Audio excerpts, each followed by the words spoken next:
First off, wanted to talk about Ransom Free. Make sure you guys go over to Ransom Free's website and download the software.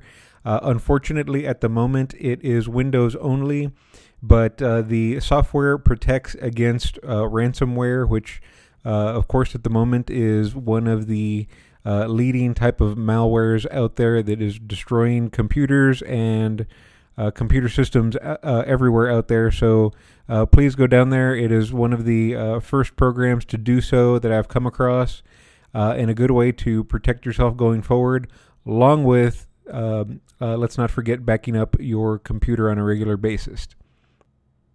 Next, moving on from Ransom Free, wanted to send you guys over to the 8-Bit Guy.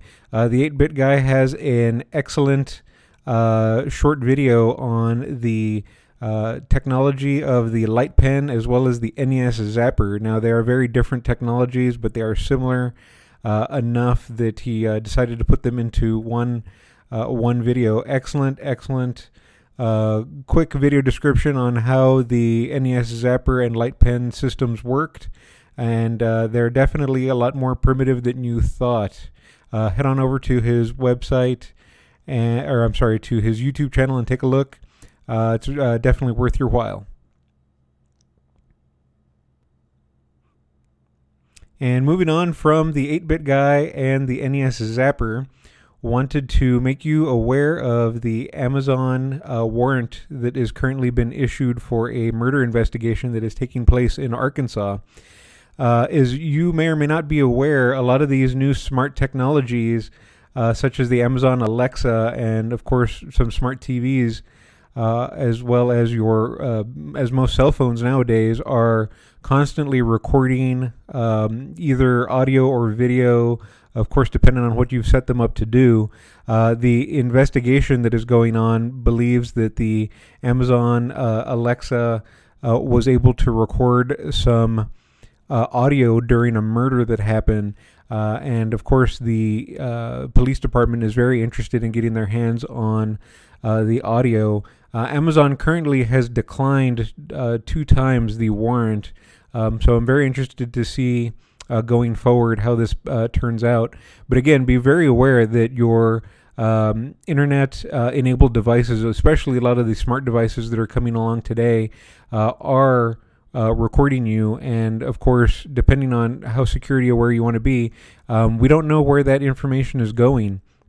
I, like many, want to believe that whatever data Amazon and Google and everyone else is gathering on us is being used for good purposes, if you want to call it that. But in reality, who knows what this data is being used for? So again, just be very aware and be careful of what devices you have on and around you at any given time, because they are recording all your personal data.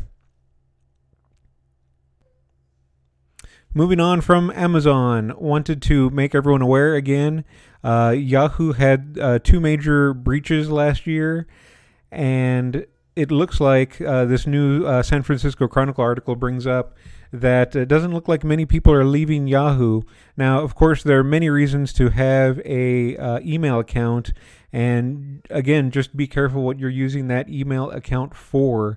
If you're using it for anything secure or important, you definitely don't want to be using a Yahoo account.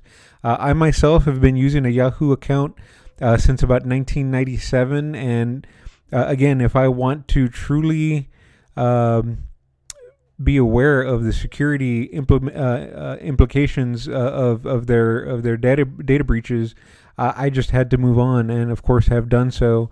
It took much less time than I thought it would do, and of course it does take some time.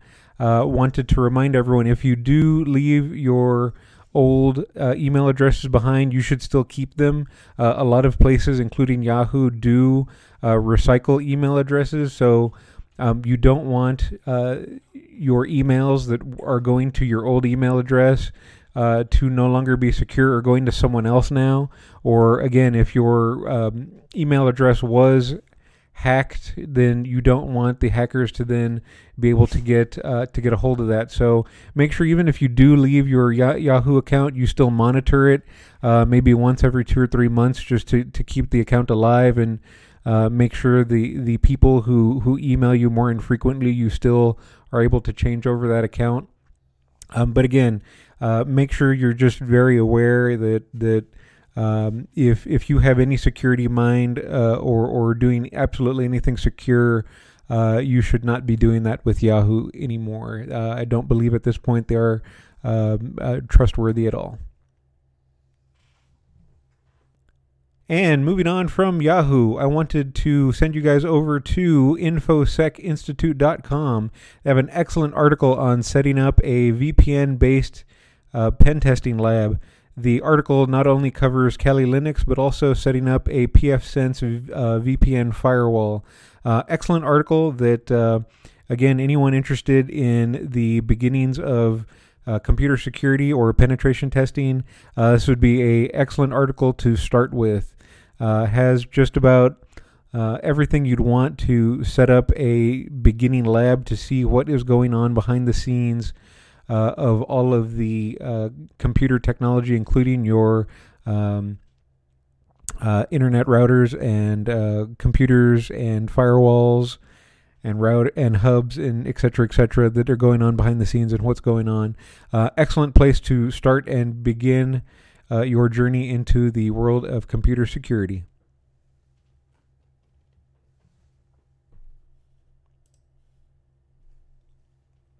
And lastly, I want to end each of my shows reminding you guys to take a look at EFF.org, the Electronic Foundation, one more time. And lastly, I wanted to make sure everyone goes over to the Electronic Frontier Foundation. The EFF.org website is wonderful.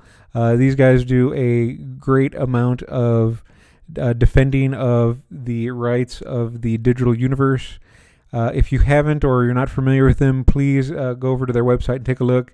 These guys do great work every year, and without them, I think we'd be in a much worse place than we are today. If you can, of course, donate to their cause. I think it's a great cause.